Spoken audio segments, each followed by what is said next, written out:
দেৰি লাগে এই কি ধূলি মহলা ভিডিঅ' পঠিয়াব লাগে না লেকচাৰ হয় অলপ ভাঙি আহি থাকিবি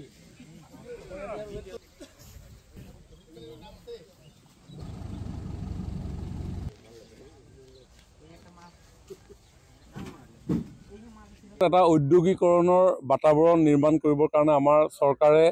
অহৰহ প্ৰয়াস চলাই আছে আৰু তাৰেই ফলশ্ৰুতিত আমি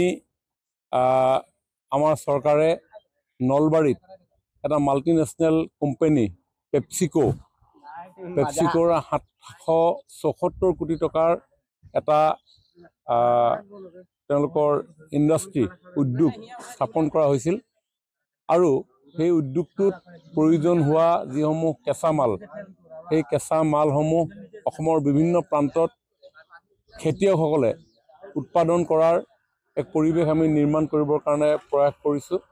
আৰু সেই প্ৰয়াসৰ ফলশ্ৰুতিতে আজি টিংখাং সমষ্টিটো যোৱা 2 বছৰে সেই উদ্যোগটোত প্ৰয়োজন হোৱা কেঁচা মাল হিচাপে আলু উৎপাদনৰ কামত এই অঞ্চলৰ খেতিয়কসকল জড়িত হৈ পৰিছে আৰু এই বছৰো আমি আলু খেতি কৰি সেই উদ্যোগটোলৈ প্ৰেৰণ কৰিবৰ কাৰণে খেতিত আমি লিপ্ত হৈছিলোঁ আৰু এতিয়া ফচল পুৰঠ হৈ উঠিছে আৰু এই ফচলসমূহ আমি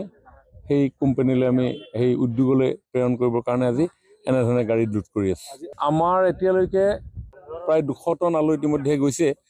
দৈনিক এখন গাড়ী আমি পঠিয়াই আছোঁ আজি 25 টন মানৰ এখন আলুৰ গাড়ী যাব কেৱল আলু খেতি নহয় দিহিংচাং বহুমুখী প্ৰকল্পৰ অধীনত আমি বিভিন্ন ধৰণৰ কাম কৰোঁ আমি খেতি বাতিত আমাৰ কৃষকসকল যাতে জড়িত হ'ব পাৰে বিভিন্ন ধৰণৰ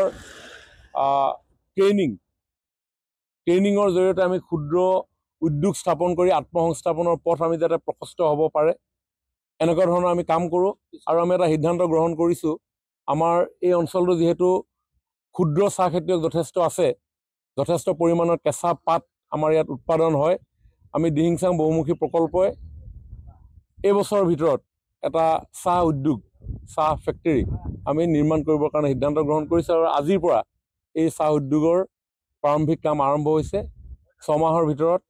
এই চাহ উদ্যোগো সম্পূৰ্ণ হৈ উঠিব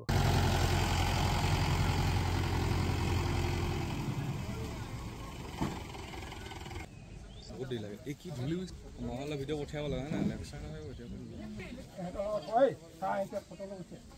অলপ ভাঙি আহি থাকিবি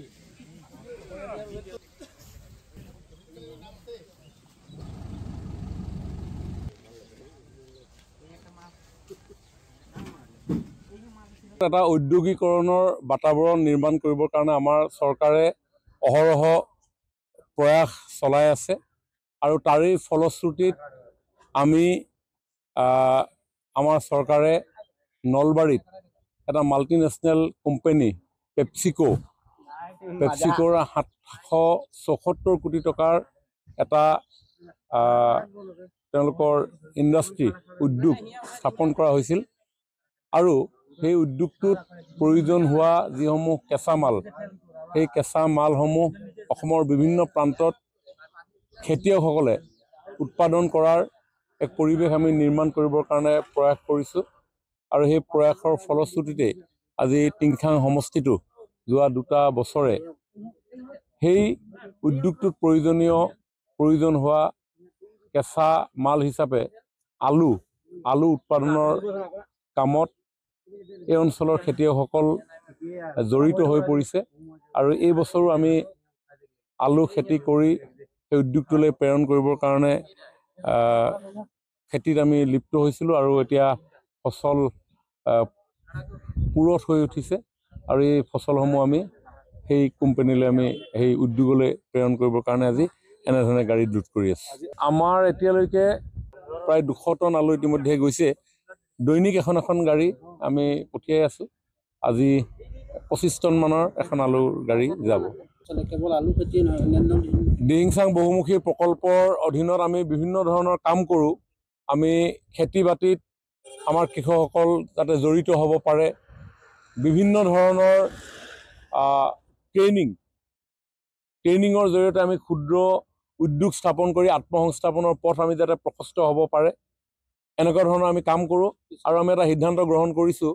আমাৰ এই অঞ্চলটো যিহেতু ক্ষুদ্ৰ চাহ খেতিয়ক যথেষ্ট আছে, যথেষ্ট পৰিমাণৰ কেঁচা পাত আমাৰ ইয়াত উৎপাদন হয়। আমি দিহিংচাং বহুমুখী প্ৰকল্পই এইবছৰৰ ভিতৰত এটা চাহ উদ্যোগ,